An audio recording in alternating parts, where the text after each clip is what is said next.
How's it going, everybody? It's Prod here, and today I'm bringing you guys a video showing you how and where to reallocate your stats in Dark Souls 3. You know what happens. Sometimes you invest some stats in the wrong places, but you're going to want to be in the Cathedral of the Deep. You'll know exactly where this place is because it'll basically be the first area that you get to once you come this way. You're going to want to go through this graveyard. I would highly suggest, if you're going to kill these guys, to bring a flame weapon, because these guys throw up on you, and they throw up and they have these little bugs. They're basically like fleas, and they just continuously take away your health and do bleed effects. So once you hit them with the fire, you know, they actually light on fire and they're staggered and everything. But you're going to want to go this path that I'm heading. Right here where you guys are seeing, there's a path behind you. You'll be able to actually go there and open up a little separate path if you don't want to run through the graveyard every single time. But I'm really happy that they added this feature back in Dark Souls 3, similar to Dark Souls 2, because, you know, sometimes you just invest some stats bad. Like maybe you were trying to go for a faith build in the beginning and then you just completely change your mind later on. But there's this path that you're going to want to go here. You can either go from the bottom or from the top. I like going from the top because there's these little, and they're just, I don't know why, I like calling them the monkey men. I don't know why, they're just tiny, like you would imagine a little monkey man to be. But they're up here and you could get revenge because they are annoying. Same goes for this enemy at the bottom of the steps. You could just straight up plunge attack him because he's kind of a pain in the ass. I'm in New Game Plus right now, so you might kill him with your first plunge if you're in just a regular new game. But what exactly do you need to reallocate your stats? If you guys have been playing and collecting pale tongues throughout the game, I'm sure you've collected at least a few. You'll be able to actually use that to reallocate your stats. It's not an infinite amount of times that you can do it. You can only do it 5 times per playthrough. And you could also change your appearance, by the way. I don't know to the extent that you could do it. I don't know if you could completely change your appearance, everything. Or if you could just maybe change into a female, if you're a male, if you're a female. But I don't exactly know. But that does take away from year 5. So you could only do it, let's just say if you want to reallocate your stats 3 times and then change your appearance twice, that's the 5 times. And if you want to do it once again, you have to go into New Game Plus. And I would also go down here if you haven't already to open up the little shortcut to the bonfire if you don't want to run all the way over there again. This part, if you haven't been here, is going to be a little bit tough because there's a big scary enemy right here, but you could pretty easily kill him, I would say.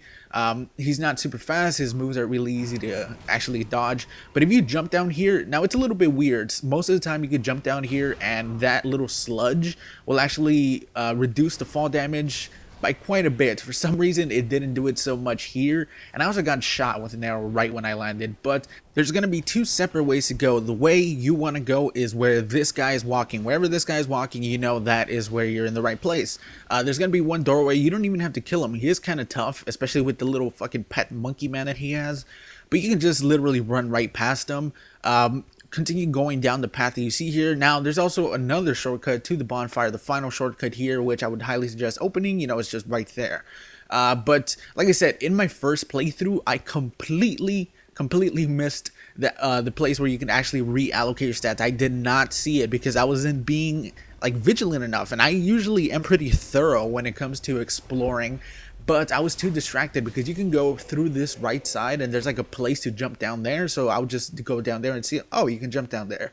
But then I never looked left and kind of saw that there's a little bit more ledge than there usually is and there should be. So I didn't really go to that right side. If I would have seen that, I most likely would have gone there. But you continue going up the ladder there. And that guy that you just killed, I'm not sure if it's just a New Game Plus, but he actually drops a ring. For me, he dropped a ring. I don't think it was fantastic. I mean, it was just like a regular ring. But this guy can be a little bit tough as well. Since you have such a small place to find him, you know, one wrong roll, and he basically fall off because it's a very tiny ledge.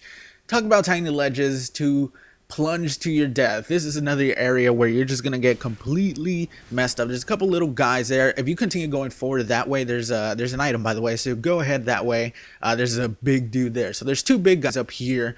You don't really have to kill this guy, to be honest. You can just literally run away. The guy that's going to cost you more problem is the one on the right side, where he's directly on the area where you're supposed to be.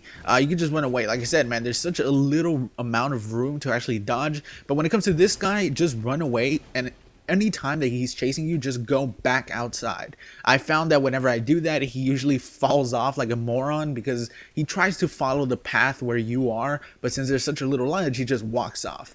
And after you kill him, you have this area open to where you're supposed to go. At this point, this guy's following me. He's right on my ass. There he is right there. He's just following me. But you can jump down here in this little path. There's going to be a bunch of slug monsters. You can just go ahead and ignore them. You also get the red sign soapstone, I'm pretty sure, here. But after you continue heading on the path where, well, the only path there is, you find the new Fingers of Rosaria Covenant. And like I said, you can only do it a few times, 5 times actually, per playthrough. If you want to do it more than that, you're going to have to actually go into New Game Plus. But I feel like 5 times should be enough. Even if you want to do a stat change up and change your appearance, you'll still have 3 left. So you'll definitely have a good amount of chances to actually change your playstyle if you want to do something different with your character. But you see only 4 come up right here because I have already reallocated my stats once, because you know, when I started this character I kind of put some stats in the wrong place. But anyways, I hope you guys enjoyed this video, and I hope I helped you guys find where this fucking disgusting bitch was hiding. Anyways, talk to you guys later. Peace everybody.